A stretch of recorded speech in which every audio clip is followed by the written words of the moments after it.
What up, everybody? Welcome back. We're in the pit once again. Let's just get it going. What's up? Man, it has been a wild week in the world of wrestling. I got several announcements for you. Other people got announcements for you. AEW is big. Our guest this week is even bigger. I'm excited about it.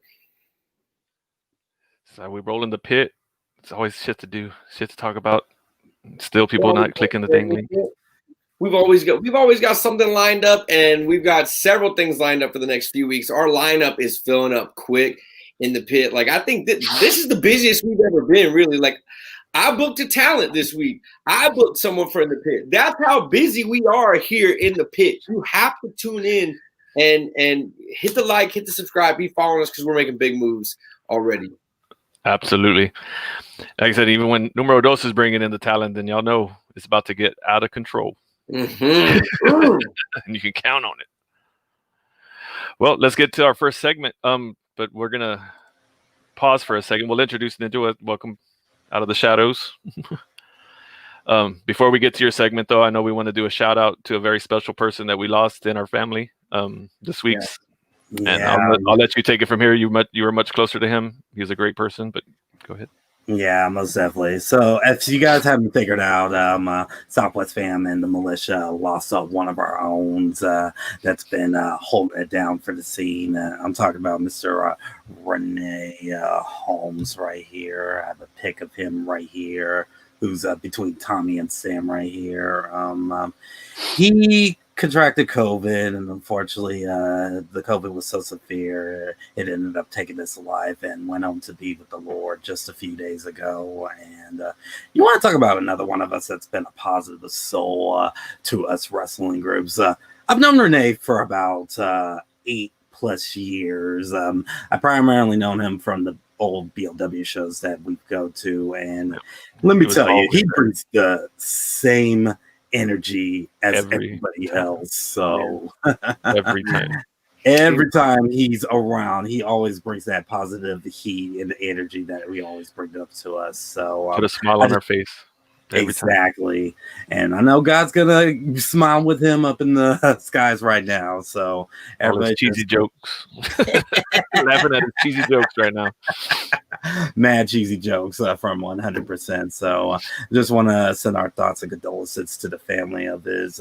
He's definitely going to be missed. And during the show, I'm going to post the GoFundMe link for his funeral and funds to the respective group pages. So be on the lookout for that. So Renee, God rest your soul. You'll be missed, my friend. Deeply missed. Mm-hmm. Deeply missed. And so now the tough transition. Let's get to the show. Maybe try to brighten it up. Now it's an awkward transition, but there's just no way to go from that. I mean, he was such a great guy, and I know he would love watching the show. So let's do a badass show for him. He's up there. Oh yeah, he used to come into the pit from time to time. Yep, he was always working. That's why he wasn't always here, but when he could, he was. So 100%. Let me get this slide. He's watching now. Ready? Oh yeah, he's definitely never missed an episode of Pit now, baby. Mm-hmm. So let's fucking bring it. Who you got? It looks like we already know who you got. Oh yeah, the B Ninja Women of the Week. If I can pause it right quick, thank you. Sorry, just a little last minute, but bear with me. But the first woman of the week, since I wasn't here last week, for the 14th is Miss Ty Nara or Ty Conti. Not a whole lot about Miss Conti. She's only been in the circuit for almost 3 years, but despite all that, she brings a lot of versatility to the wrestling ring. I mean, she's a black belt in judo, a blue belt in jiu-jitsu, a Muay Thai expert, and she brought that to WWE when she got signed in 2016. Even though her term was short-lived, she had some moments that she could definitely say that she got some stuff in, like being in the Mayhem Classic twice, competing in the WrestleMania Women's Battle Royal, as you see right here. And despite all those acclamations, being the first Brazilian to compete on that great stage in front of 70,000 people, WWE didn't really do jack shit with her. What? WWE dropped the ball? It's well, when you got a sack-loaded women's division down in NXT, it's very easy to get lost in the shuffle, and unfortunately, that's what happened with Ty. So, just having some shortcomings up there, she just asked to be out because she felt like she was being wasted to the side. And lo and behold, months later, here she is popping up in All Elite Wrestling, basically getting her reps in and basically showing what we've been honestly have kind of been seeing, but not a whole lot in WWE.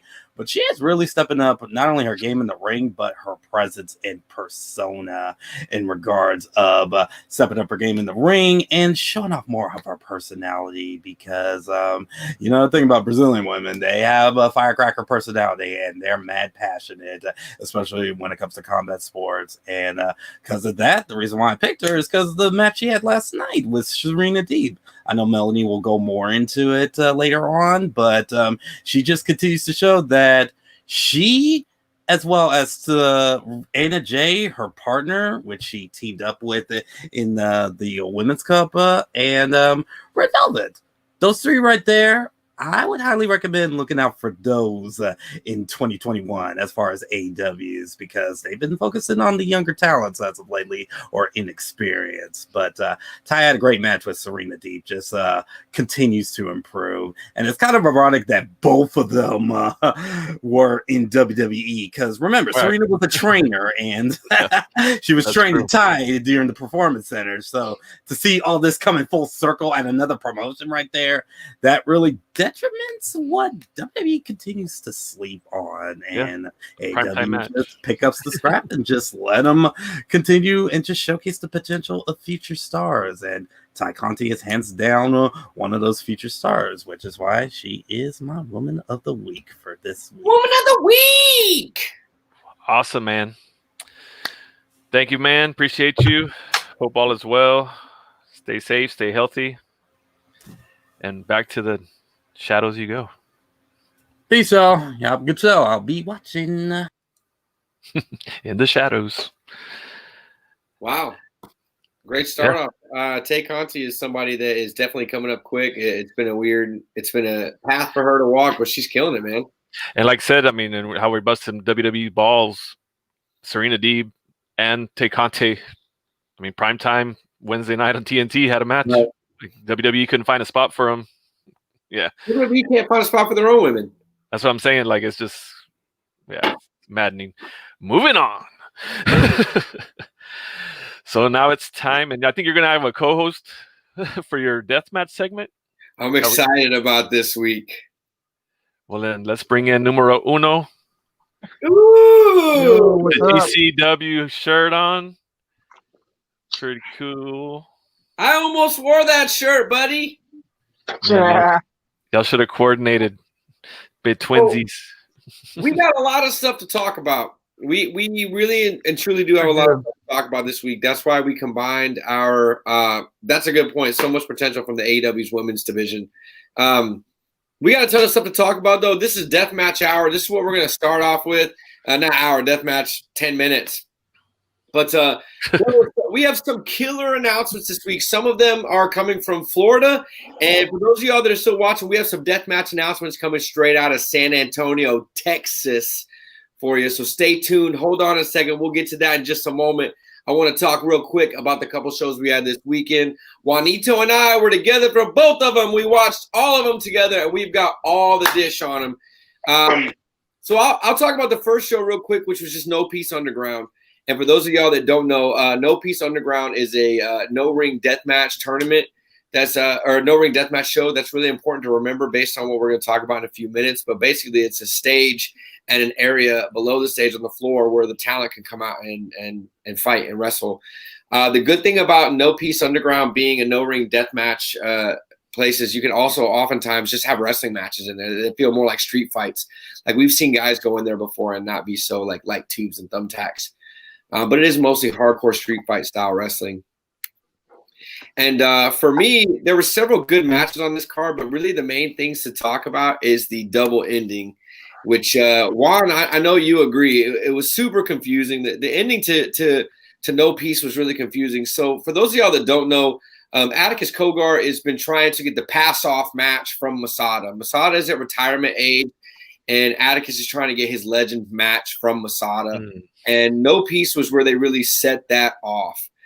And last week was supposed to be a dual main event, co-main event, and it was going to be Atticus and Shane Mercer as one main event, and then Ricky Shane Page versus Masada as the other. And when I tell you that it was a clusterfuck of an ending, that it really did feel like WWE wrote it. The two matches bled into each other. There was a run-in from Ricky Shane Page into the first match that ended that match. And so since Ricky was just there, they just started the second match with Masada, while the other two guys, it was botched. Like both of these matches really deserve time. Like Atticus Cogar is not a talent right now, in my opinion, that you should be giving bullshit endings to, because that guy's really he is doing Alex Colon level shit on rookie terms. You know, like he's still relatively new to the game, and he's putting up big numbers.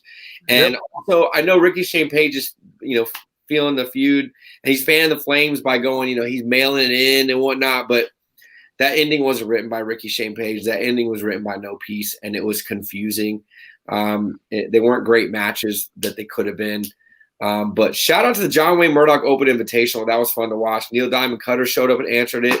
Lord Cruz showed up and answered it. On the other hand, they had a great three-way. But No Peace Underground was pretty cool.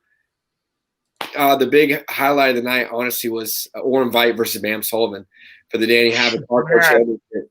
That match was crazy, and it had a wild botch. They were building something up in the corner, and the guys went to jump through it, and the top structure that was supposed to break, I think it was painted glass, it actually it flopped out instead of breaking. So it kind of, when it flopped out, it slingshotted the wrestlers back the other way. And so they actually fell backwards just straight to the floor from the roof, pretty much. About 10 feet easily. Orin Veidt landed actually on a guardrail and then fell to the floor. But honestly, all in all, like the talent always shows up at No Peace.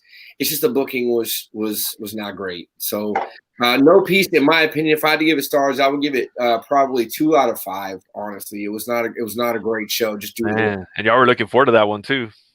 Yeah, I was actually looking into the week before. I was looking into going to that show to Florida for that weekend.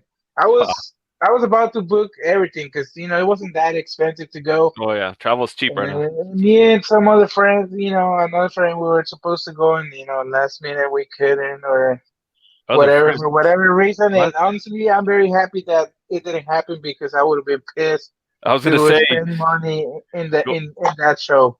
Go all the way out there and then for nothing. Yeah. Crap. Well, the next night, honestly, ICW showed out. Like I would agree. Like it wasn't one of their best shows. It was a great show. ICW always shows up and does really cool stuff. It was a really good year opener of a match.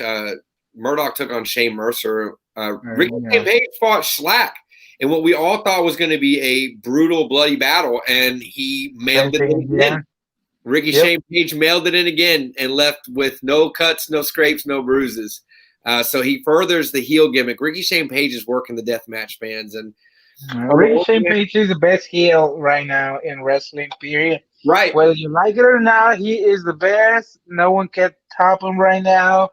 Imagine Jay White walking out in New Japan. Imagine Jay White walking out at Wrestle Kingdom and not wrestling. That's what Ricky Shane Page is doing. When he goes out in a match and he just says, "Oh, I'm going to do this, I'm going to do that, and I'm going to pin you and put my feet on the chains," like he's getting straight up like Monday Night Raw heel wins, like, and that's the whole point. Like, he's working everybody. Like, shout out now, like, for what happened at No Holds Barred, like, it was the opposite to me of the No Peace on the Ground. Like, No Holds Barred is booking really well. Like, Danny DeManto books very well. It's fun. It's creative to watch. Shout out to him for those shows in Tampa. Really cool stuff. But on to bigger news, local news. Juan, do you want to talk about Insane's birthday? Oh, crap. So, yeah. I'm out of turn. Josh, are you ready? Okay, cool. Go. Oh, hold on. No, Jerry 16. APW is having one of their no. shows. Wait, what? No. Did I skip? Oh, yeah. Y'all skipped the local. Oh, we skipped it. So this week, yes, Juan and I found out about this. Juan, drop the news. We're having another Deadman show in Texas. What's up, Yeah, baby! And not other than Valentine's Day, Heavy Metal's bringing the Death Bowl 2021. So far, they have some good names booked, like the names of Akira, John Wayne Murdoch. I'm not gonna be with my wife on Valentine's Day. Sorry, honey. Sorry, babe. Also, Nolan Edwards, Emmy Young. No. It's been posted on their page. If you look at the event, so I'm not giving no spoilers. It's on the event. It wasn't there. Yeah. Well, then in that case, yes, there's a lot of big names announced. It's a big deal. I think the bigger thing that came out of this for us was just the ability to have heavy metal back, but more so, we'd like to make an announcement, and it's going to be a secret. But I booked a deathmatch talent on the show for February 12th. So, and this is somebody that is a well-known talent in the game. I don't want to reveal who it is. But that's a secret from the show. But he has said that he is ready to come on. I'm excited about it. Juan's excited about it. We're actually going to do I'm excited about it.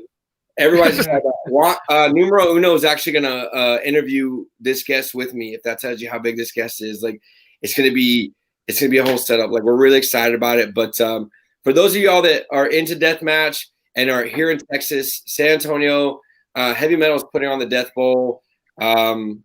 Check out the page, check out the event. It's gonna be fun. Baracho Crew's already got their front row tables. I talked to Mr. Dylan Dunbar myself. We ordered our tickets. We are in like Flint. We'll be there. Can't wait for it. Okay, now we can get to what you were getting to. Now to Juan.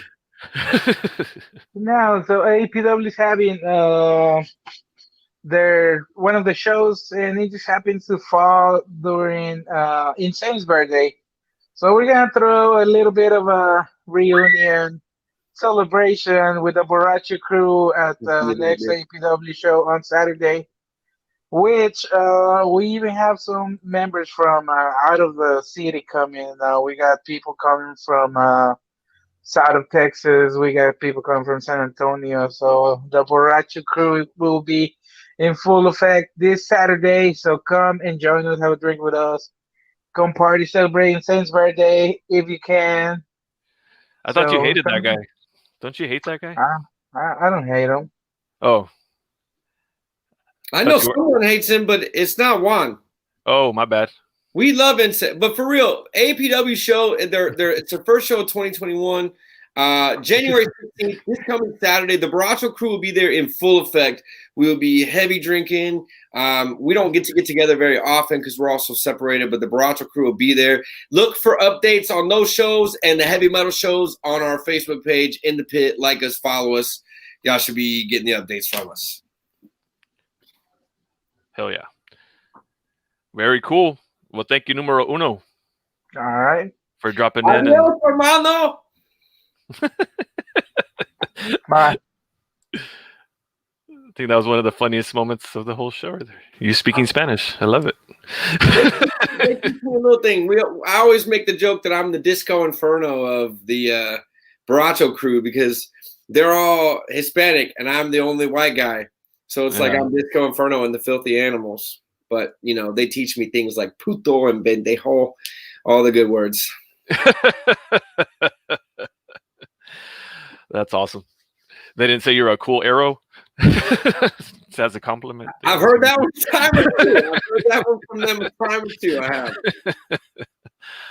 Awesome. Well, let's just keep this moving now that we're, hitting new territory on bottom of our jokes. So let's just get moving on to the next segment and bring in our AEW expert. I do know Spanish, so watch your language, boys. Busted. Watch your cool anything with around me, please. So on to AEW. I haven't been around for the past couple of weeks, but lots of things coming around. We finally got to see Sting in action a little bit this past week, which is nice. Yeah. Hey Ryan, how are you? One of my buds. Yep. Big fan. It was nice to finally see Sting come out and use his bat on Ricky Starks, which is really funny. It's so great that he's out there and he's not like going out there to wrestle. He's just there like as a valet kind of capacity. It's just really, I want to see what they're building up to because they're building up to it so nicely. They had the announced match with Kenny Omega and the Young Bucks teaming up to take on, another team. But it was nice that they threw in a curve, and Don Callis from Impact brought out the Good Brothers instead, pushing the Young Bucks to the side, which was really nice because they're really it looks like they're really trying to solidify the relationship between Impact and AEW, which I love. And the commercials that Tony Khan is putting on during Impact are hilarious. Yeah. I don't know if anybody's seen those, but those commercials are so good. They're so funny. They really show a different side of Tony Khan, his little playfulness, and he's also like he plays up the rich boy kind of heelish kind of, owner of AEW. And he's like, you're welcome for me buying these ads, and you're welcome for the viewers that we're bringing to your little wrestling show. So it's fun. It really is. It's really entertaining, and I love the relationship so far.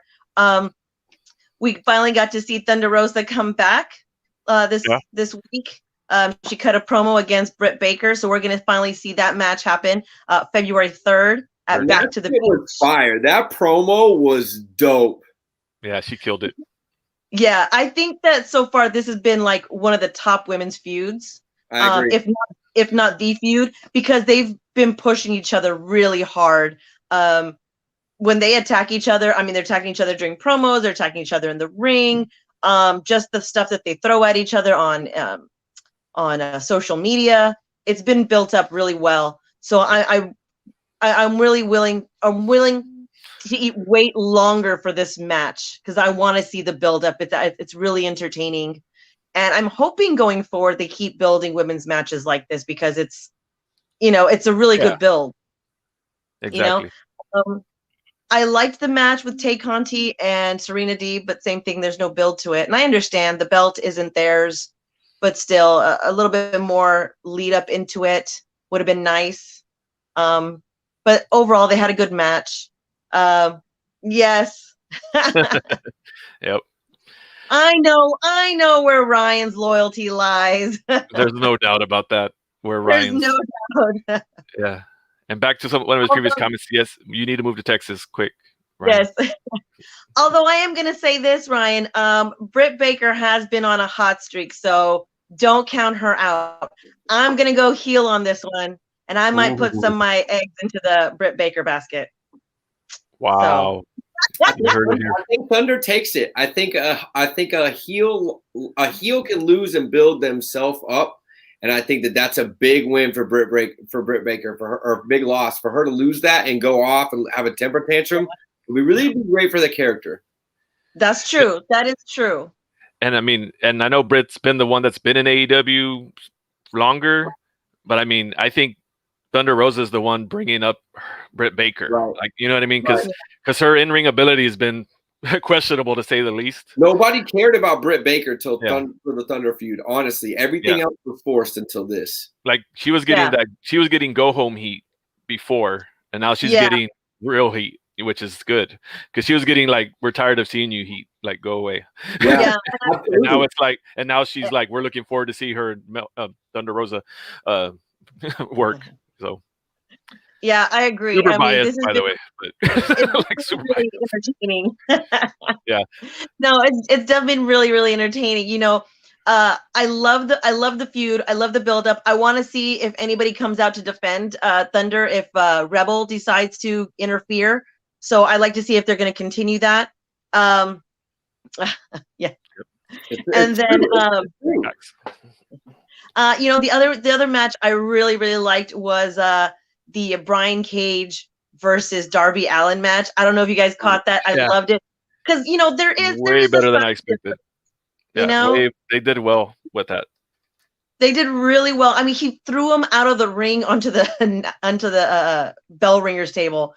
Yeah. I mean, talk about aim, though. I mean, you know, one side is the stage, the other side you have the rail, so there's like no room for error. So small. You know, it's not like, it's not like the what do you call it, like in WWE where you have the announce tables, but there's space on the side. I mean, this was had to be an exact throw, and he did it like straight onto the bell ringers table.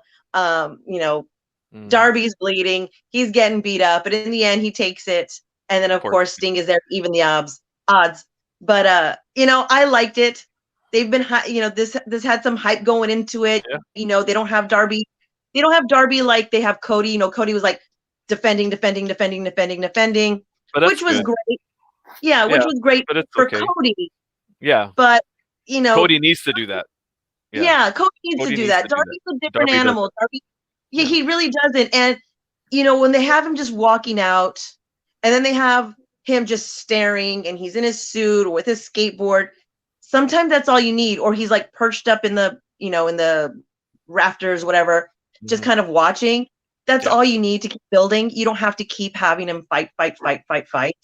It doesn't work the same. I do want to see who they're gonna have Darby against next, because I'm curious if this is not done since Sting attacked Ricky Starks. I don't think it's done. Yeah, I want to see what's next now. So they're even though the match is done, I'm still interested to see where it goes. Yeah, which is always that story's not done. Yeah, the story's not done, which is good. Yeah, exactly. And I think that's what I like is that a lot of these stories, even though the match ends, sometimes the stories aren't done. They keep them going, so it keeps you intrigued and keeps you interested. You know, and and just to round things out, big shout out to Tony Khan, who got the rights to Jungle Boy's music from the Indies. I mean, yeah, that was pretty cool. That was cool. And that's the second time he's done that. He's bought another song's rights too. Yep. He has. And I kind of popped for it. I was like, hey, wait a second. Because you know, that was the music that kind of got everybody going. So I cannot wait till crowds are back, like full crowds, because I know that they the pop is gonna be hot and they're gonna be like screaming it, you know, like humming it or whatever that they used to do back in Cali when he was there. Like extra kudos to Tony Khan too, because he didn't have to do that. Like in others, you know, in WWE, CM Punk came out with Cult of Personality. Like WWE had to do that. Like that was like, you want me back? This is how I'm coming back. I got you by the balls. Like you have to do it. That's the only reason they would do something like that. And they went out and spent all that money for Cult of Personality, which side note, that's my favorite song of all time. Before that, like that's totally a story for another day. But yeah, Tony Khan didn't have to do that. Like they don't have to do that, but he's doing shit like that because it's fucking cool. And you know what I mean? And that's what we want. So yeah, awesome. Yeah, it was great, and I love that. And you know, and I like the shows that they're putting together. They're really trying to you know, they're really trying to push the indie talent, and I love that. Danny Limelight was on Dynamite, you know, with the Hollywood Blonde. So he's a great talent as well. I don't whether they sign him or not. The fact that he's booking more dates in other states, he deserves it. I had not heard of him before Dark, so I'm glad that I was able to be introduced to a lot of this new talent. I'm glad they're showcasing him. Yeah, so I've been following him, so it was cool to see him. Yeah, that's pretty cool. Yeah, it's great. I mean, just for that, that's why they're tops in my book. They're just giving all these guys, whether it's 1 or 2 paydays, you know, they're trying to help out as much as they can. And AEW Dark is a great place to find out new talent. Exactly. Yeah. Well, very cool. Welcome back. Awesome, you were guys. missed for the 2 weeks we missed you, so you're back with a vengeance. Dropping that knowledge as always. Appreciate you.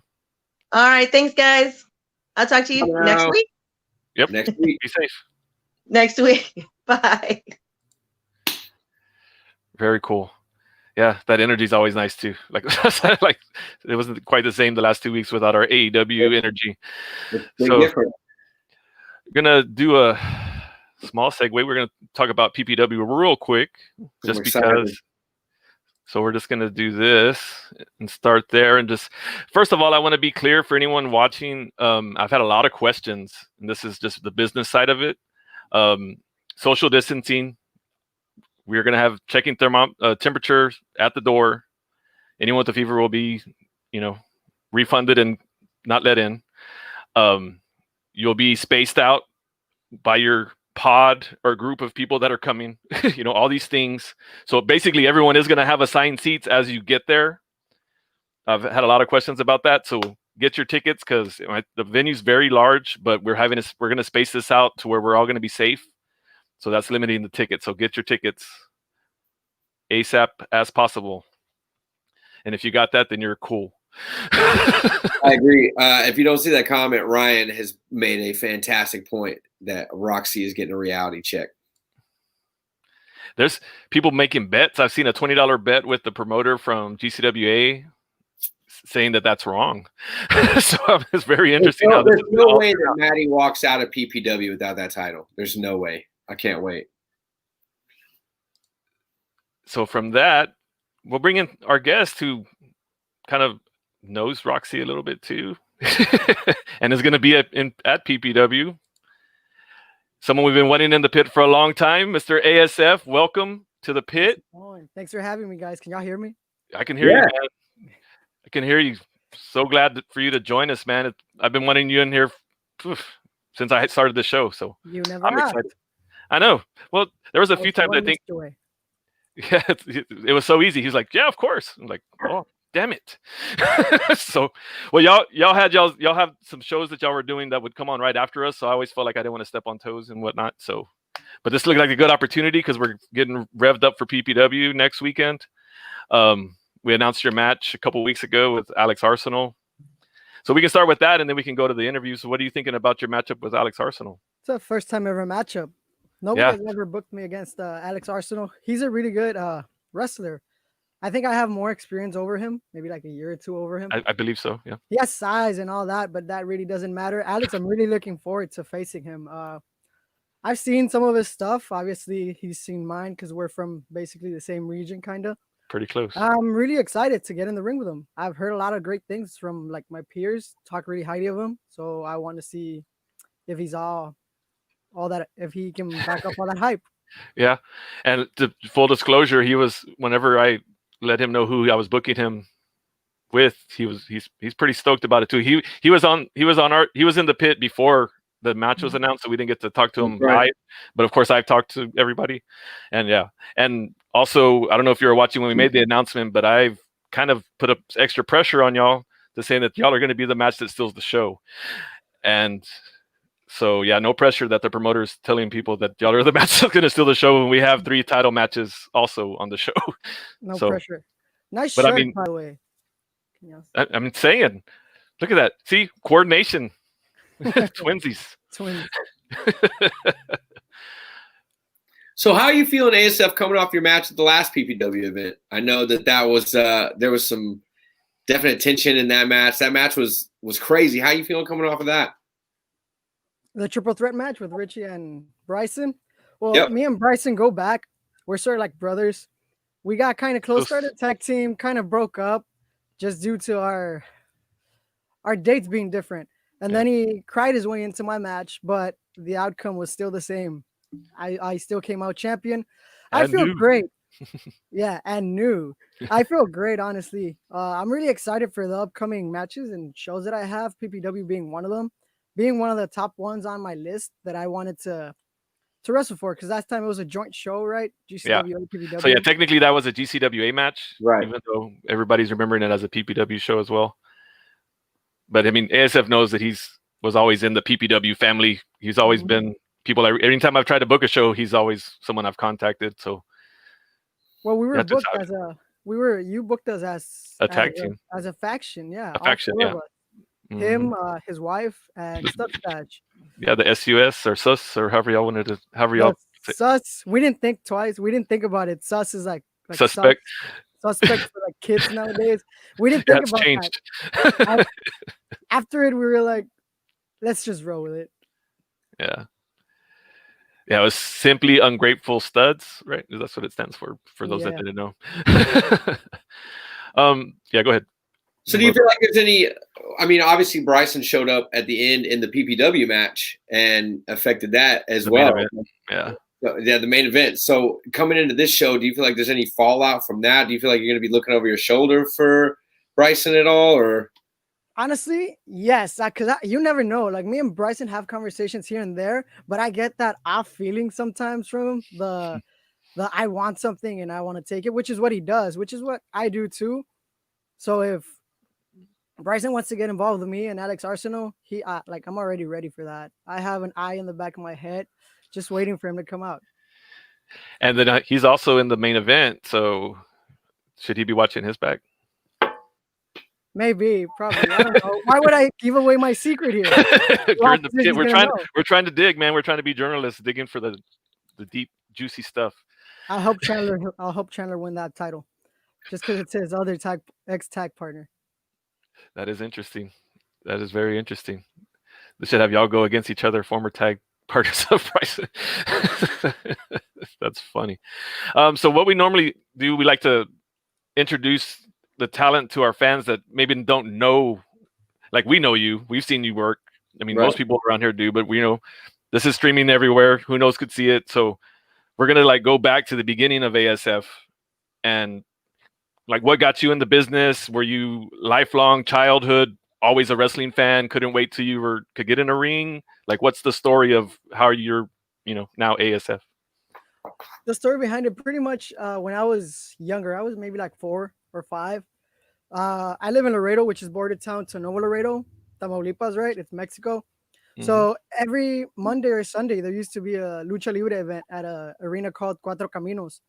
Mm-hmm. And my dad would take me, because if he couldn't take me, he couldn't go. You get me? He was stuck babysitting. Yeah. So he would go drink with my uncles, have fun, and I would sit down and watch wrestling. I fell in love with lucha libre first, with the Mexican lucha libre style, the high flying, the fast moving. Mm-hmm. So since I was 4, because I had a birthday party and I had the mini AAA superstars there. For some reason, they made that happen. Wow. So ever since then, I fell in love with wrestling and I kept on watching it. Then I found WWE and all that. Yeah. In high school, I kind of fell off from it because I joined football and that was a complete waste of my time and stuff. But right after high school, I picked back up. I found somewhere to train, which conveniently 4 blocks away from my house, there was not a school, but a training. They were training. There is a ring in the backyard. Yeah. And I saw it one day and I was like, So I just walked up and me and a friend, we asked oh, can we train? Who's training? Do we have to pay? And I don't know if you guys are familiar with Estelaris Jr. from San Antonio. He was the one giving the trainings. He was the instructor for a while. And then he stopped showing up and Laredo Kid showed up. That's what I thought. That's who I thought. Yeah. And so I got my basics, my roles from Estelaris, and then I got everything else from Laredo Kid from then on for about 2-3 years with Laredo Kid. And now I'm fortunate enough to be training with Daga and Tessa Blanchard every now and then. Yes, people have heard of them. What's it like with training with those talents? It's at first it was really nerve-wracking. I was nervous. I know they're obviously better than me and stuff like that. But after a while, I'm like, hey, I could take all of you on. That's right. Y'all ain't no different. The only difference is size, but I make up for that with heart. That's right. That'll keep me. Yeah. They say that everybody's cut from a different cloth, and I saw your post the other day about wrestling out mattresses and finding the nail and training. Like, talk to us about like what that was like growing up, like training in way lesser standards than other people are training in. I'll go in that story. I'll tell you that story real quick. All right. So the ring I started training in, it was a promoter's ring. A guy that used to run here in Laredo. I'm not going to mention him because I don't want to give him clout or anything. Cool. But we basically got the okay from Laredo Kid to start taking bookings. He saw that we were more advanced than the other ones. So he was like, you guys can go ahead and take bookings here and there. Obviously, like for free, we'd get our hot dog and our handshake and stuff like that. Yeah. Yeah. So that promoter didn't like it because we were wrestling for promoters that he didn't get along with. But we're getting reps, we're getting exposure. That's how you get in the business. So he pretty much took his ring and said, see ya. Like I said in the post, he said, I'll see you guys later. So he thought he did it with the plan of us following. He thought we were going to follow. So, and we told Laredo Kid, like, oh, he took the ring. Like, but we had like, we were like, we want to keep training, but we don't know where. And he's the one that came up with the idea. Like, why don't you guys get some platforms, put some plywood over it. Yes, he did. And some carpet, like some carpet over it, just minimal carpet like that. And we didn't think twice. We went to like stores. In the back of the stores, there were the pallets and all that. We just stole them basically because they were in the trash. So we took them, set them up in the backyard, set a tarp over it, and we had some mattresses on the side just in case someone like slipped and fell. To be safe. Yeah. The safety first, right? Right. At first, we were like, Laredo Kid's gonna be like, no, like, because he was a star already. He's gonna be like, no, I don't want to train you guys here. So then he saw it and he was surprised. He was like, you guys really did it. Let's get it going. So we basically trained on that. We called it a tatami. Tatami is something I think it's like karate, like the karate mat. Yeah. Like that. It's like a mat, like a dojo mat. Mm-hmm. Yeah. So we trained maybe like 4 or 5 months on that without hitting the ropes or anything, but we would still run drills, spots, all that. Wow. And that's how if I go to a ring with no padding, I can bump easily. That made me that made my mental strength about bumping with minimal padding like stronger. Yeah. And till this day, I miss that tatami. I'm like, I wish we had one next to the ring we have now, just so the new guys could like know what it's like to train without having an actual facility and big like good equipment. You get me? Yeah, exactly. It builds a work ethic. It builds a deeper drive in you than other people because every step you take is a better step. Yeah, it'll show that they want it. Be impatient. Like you appreciate every single step you take because you come from the tatami, and now you're in a pro ring and it's not so bad. There's no nails coming out to get you. Yeah. It's not a pallet from a trash can. Yeah, that's super cool. It was fun though. We'd take back body drops and I'd be like, and he's like, what? Did it hurt? And I'd be like, no. We'd end and I'd be asking my mom to massage my back and stuff like that. Yeah. When you think of a painful memory from that, what's one that stands out there? You're like, okay, that one got me. Okay, one that we were trying. I don't know if you've seen Ray Phoenix. They give him a back body drop, but he lands in her Karana. I don't know if you guys have seen that. Oh yeah, I think so. Yeah. Mm-hmm. One day I was just thinking. Oh yeah, I've seen it. What if we do it? I asked one of the guys that trains with us. I was like, what if we do it? Like, you think you could help me? So he said yes. He threw me. I flipped. He didn't catch me. And when I bumped, I just fell full nail on my lower back. And I started bleeding a little. And I was like, damn. A little. Let's do it again. Yeah. I mean, and if there's a bump you took that I know you're probably going to know, which I brought up. It's not about this. It's at a show at GCWA that you took from Moonshine on the apron, the power bomb on the apron. And I think the video kind of got a lot of attention with me in the background. Like, yeah. I went after the show to talk to you and asked how you're doing. And you're like, yeah, I'm just trying to take care of my body. And I was just like, this guy is just, these guys are just wired different, man.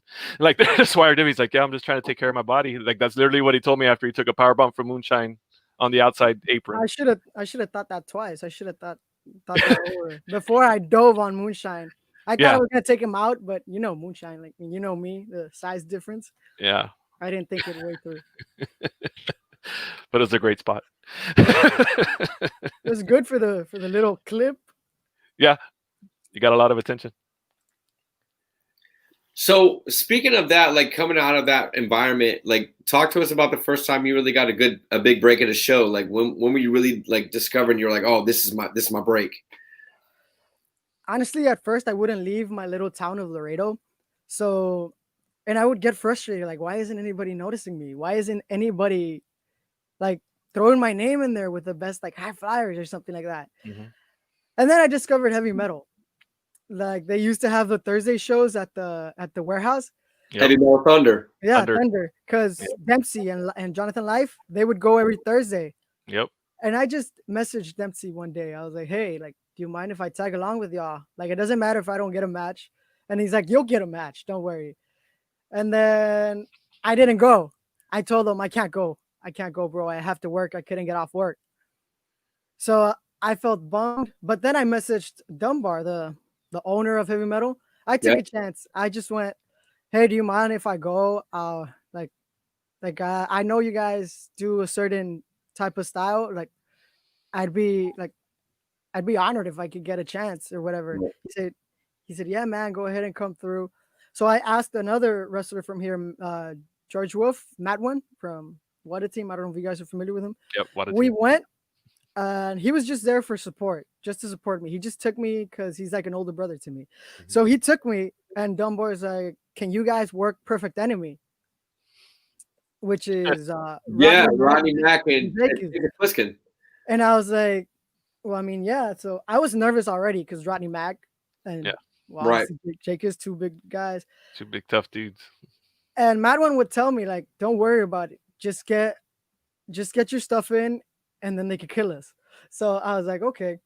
So I basically just went out there. They gave me the microphone, which I was surprised, and I was like, I just said I wanted competition. I wanted to see talent. And they came out. I got speared. I got thrown into another dimension. And that was my big break, I think. Because from there, I went the next week. I wrestled the Marcus Rashad. I kicked his teeth in. And after that match, Dunbar told me that I had a spot on his shows every time I wanted. So I thought that was my big break, honestly. And then after that, in Laredo, I wrestled Daga. And that's a big step in my career. But I think Heavy Metal helped me with their weekly shows. They helped me grow a lot. Heavy Metal's been such a great platform for just for everybody, like for heavy metal, for wrestlers, for fans. Like I'm a big fan of heavy metal. Like you would never know it from this show. I mean, obviously I'm being but yeah, like that's like Dunbar and his like that whole system there really was like Heavy Metal Thunder was they had a dedicated fan base. Like when Thunder went away, people were fucked up. Like people were like, this is bullshit. Like, and that's really not like Dunbar doesn't typically displease fans. He's like, can't stay, can't do it anymore. So people were like, damn. So that's really cool that was where you got your break. Like, I love it. So now that we've talked about all that and kind of got you back to where you are, now let's look for future and past PPW, and like who's on your list now of to get in the ring. Like everybody has their list, right? You know what I mean? Everyone talks about, I got my list for this year. I got my list for whatever. That's one thing. I kind of don't do that, right? I kind of don't do the list because I saw at first I made a list of just local guys from here in Laredo, right? I was like, okay, these are the guys I wanna wrestle here. And then I saw everybody posting a list and posting me, posting Bryson, they made a list of a bunch of Texas guys, and I'm like, okay, some of these guys are trained wrestlers and they want to wrestle us, which is not wrong, right? Mm-hmm. But at first I was like, everybody's making a list and it's all the same guys. Yeah. So like for me to sit here and write Moonshine, right? This is basically my list. Moonshine, Barrett Brown, Chandler Hopkins, Gino, all of that. Like some of them I've already wrestled, right? But I want, because I feel like I'm better now than I was before. There you go. But one name that I named right off the bat is Barrett Brown. I want to get in the ring with Barrett Brown. Yeah. That dude's a monster. For the LWA show, that bloodbath that Bryson had, that was my first time witnessing Barrett Brown wrestle live. Yeah. And I was like, damn, I really wish I could get in the ring with him one day. And what better than now that I'm like on my peak. Right. Exactly. And he's pretty much at his too. He's not on the decline, that's for sure. I saw him wrestle Pentagon at Pro Wrestling Religion, whatever doomed promotion that was for the 2 shows. But he showed up. I had never heard of Barrett Brown at that time. I was just getting back into indie wrestling, and he showed up for that match. It was killer. I think the 2 of you would have an absolute like barn burner match. Like that's something that I would drive far to see. Yep. And like I said, I've mentioned on this show before. I mean, he's a big part of the reason why PPW exists. Like the PPW because of me watching Barrett Brown in a match in a gym in San Antonio. So like you don't have to sell me on Barrett Brown. And if he's watching, he needs to check his damn messages, by the way. So I got a question for you, ASF, and I've never asked this before. Like you strike me as the first talent that I feel like I might get the answer I'm looking for. Like you've got a wide range and you seem to want to cover it all. And sometimes talent like you dabbles in deathmatch just to say one and done, or just to do it, just to say like I've done it, like that's a chapter I've done. Is that an interest for you to ever dabble in that world? I kind of had a hardcore match, a heavy metal. Well, what do we call it? Heavy metal mayhem match with Ruben Steele. That was a little taste of, I guess, hardcore, not deathmatch, because I've seen death matches and the stuff they do is crazy. I think a lot of them are overrated, right? The deathmatch wrestlers. I'm sorry. I really want to do a death match, but it would be one and done also, because I don't think that's my strong. But I've had interest in doing one, maybe against someone, not Ricochet Page, obviously, because he'd murder me. Maybe with Ruben Steele, maybe with, I don't know, someone that Greg Iron, maybe Greg Iron and me. I think he kind of has that itch that he wants to, because he's been involved with his faction, right? Yeah. So maybe me and Greg could have a death match one day. So that would be, I mean, even if it's one and done, I mean, Zach Wentz from the Rascals had a death match in July with Alex Colon, and it was ended it. Like, I was shocked. I really thought that was going to be just like, that's the only reason I asked you that, is because you strike me as a talent that is universal like that. You can flex from type of wrestlings to this, to that, to that. So I'm glad to hear that you would consider it in the future. I would definitely be up for that. You just made his day.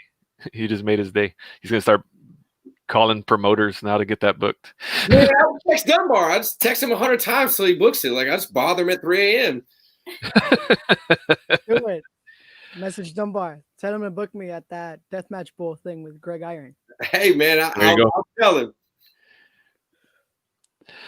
him. So we got PPW coming. You got a death match coming. What else you got coming up? I have GCWA. I have local wrestling. That's right. Yeah. In March. Yep, March 27th, I believe. Lucha Maniacs here in Laredo locally, they've been getting a lot of buzz because they bring in stars from all over the world, mainly Mexico, because the promoter is a fanboy from Mexico, for Mexican independent wrestlers. But they've been doing big moves, and I've been honored enough to be part of them, part of their little family. And they consult with me a lot of the stuff, and I'm honored to just be there. And what else do I have? TWL, Texas Wrestling League. Yep. When that's coming up in February 27th, I think. 7th, yeah. Mm-hmm.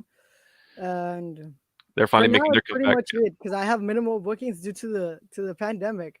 Yeah. Hopefully, Heavy Metal, the Grand Prix, we need to finish that. I'm like second to last on the list. I need to move up. There you get them points. Get back up. They're filming. They're having their first round of the comeback show tomorrow night. So I bet you'll get a call soon. Hopefully. I think I still owe him a makeup from last March. Ooh. That's Biss. That's Biss out of Inspire Pro. Yeah, from Inspire. I was gonna wrestle. I don't think he wrestles anymore. CJ Cruz from. I haven't seen him. So Chris Cruz does not technically wrestle anymore, but I've heard through the grapevine that he might consider certain matches. I don't know. Yeah, did you know I was his last match before he actually stopped wrestling? I did not know that. Was that at AAPW?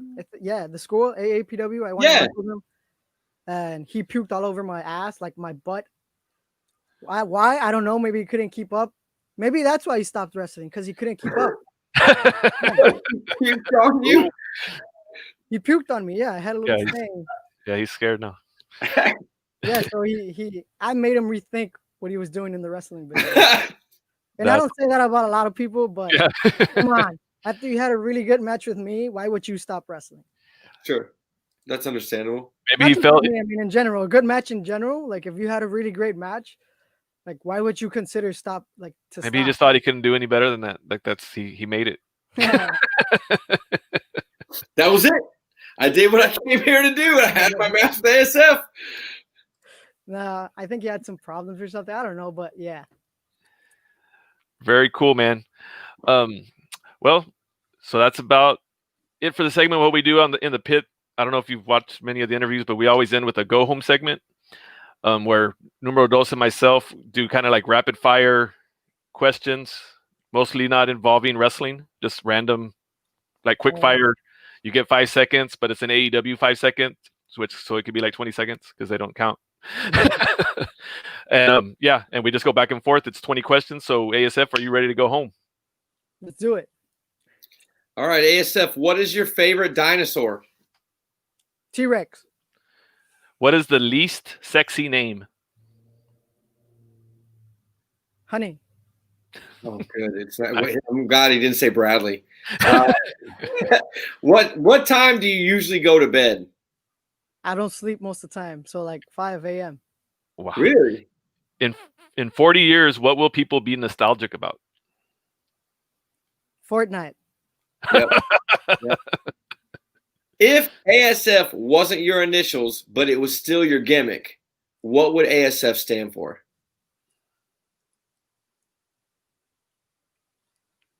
I don't know.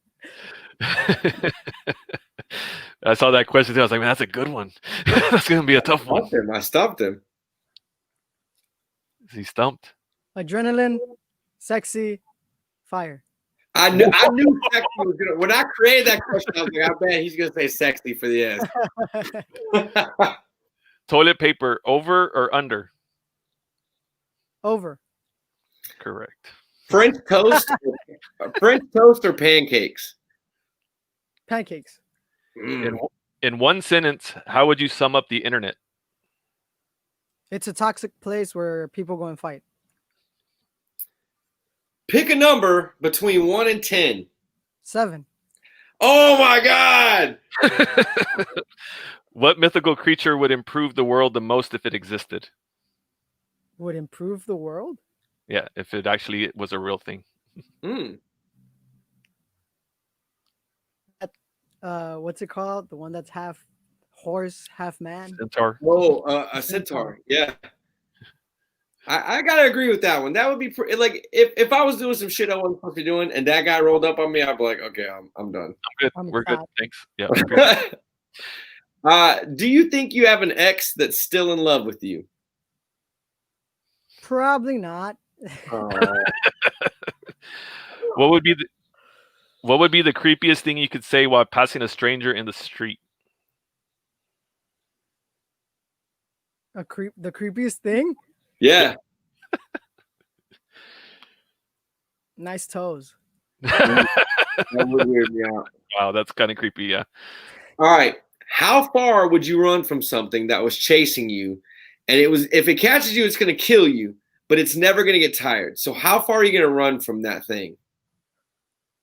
Maybe like 2 miles, I guess. I don't know.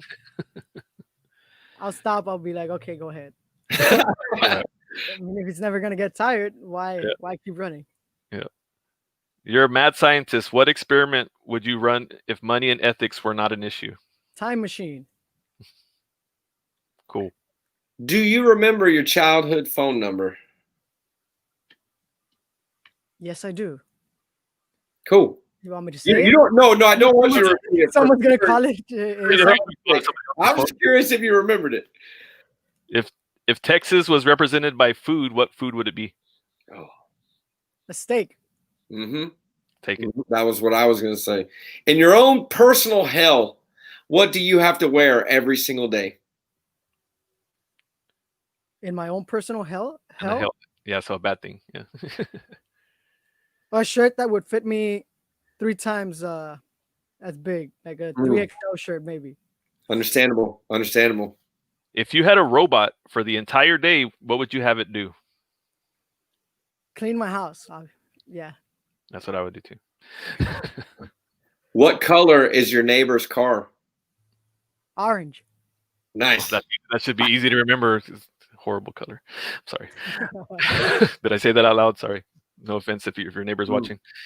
And then the 20th question, the one this is the only question that we ask every single guest.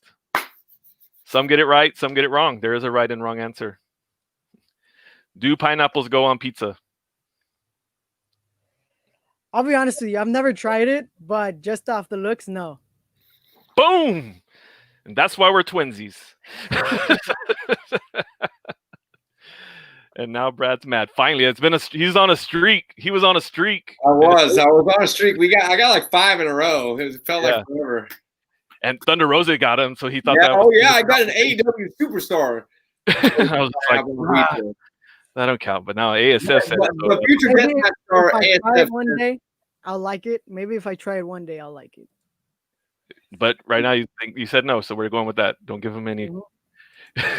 Future deathmatch star ASF says that pineapples do not go on pizza. So I'm going to take that as just absolute insanity.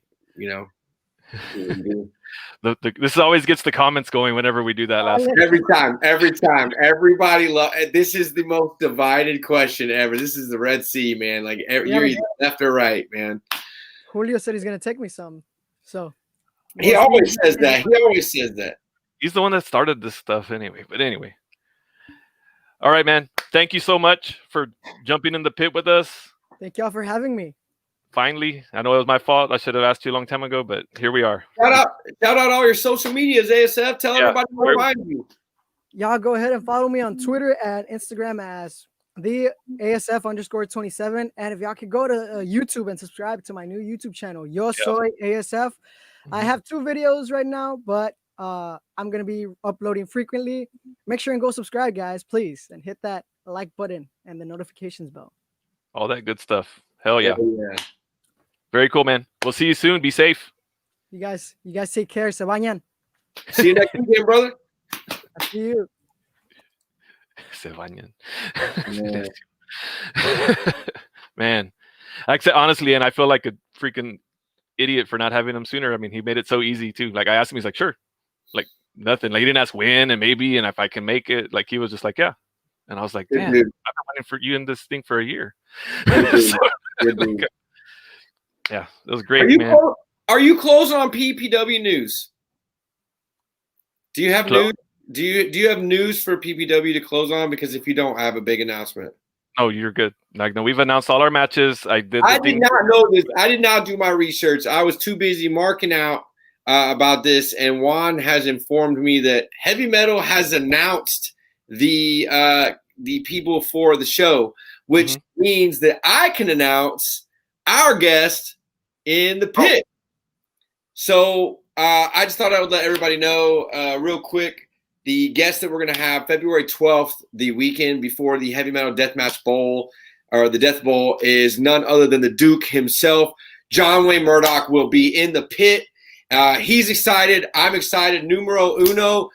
Josh Mosh and Numero Dos are going to interview John Wayne Murdoch, which is easily grandest scale person we've had, short of Thunder Rosa. Like Thunder Rosa is the only person I can think of that is bigger scale wise. Like Hammerstone's big. Like Murdoch's been international. These guys, like this is big news. Like please tune in for us. Ask your questions. I get to talk to Murdoch all the time. If you guys have questions, if you guys have deathmatch questions, let us know. Tune in for that episode. It'd be great to see y'all's feedback. But I'm super excited about it, Josh. I really appreciate the opportunity to bring it in the pit. Yeah, I know you're excited, and you worked on it for a while. Like we've been sitting on that since last year. Yeah, that's true. The timing just kind of never synced up well, and then like this one dropped, and he was free, so we're gonna do it. February 12th is the tentative date in case anything comes up for him, but he is coming in the pit for sure. He's excited about it. He told us he's ready to go. I can't wait for it. Yeah, and it's just coincidence that it was, before the Death Bowl. Like we had him booked before they announced the Death Bowl. So yeah, just so y'all know, we're doing big things on our own. We've been working. We're always talking to somebody. Always talking to somebody. Awesome. And Ryan, thanks for being so vocal, man. See you on all the other. Ryan, this episode's MVP as far as the fan base goes. Yeah, definitely. and he figured out how to get his name to show without having to click the link. He figured out a workaround and educated. So, and then this guy showed up. Man, pineapple goes on pizza. Julio knows. WrestleVlogs knows. And on that, we're done. Peace out. Pineapples go on pizza.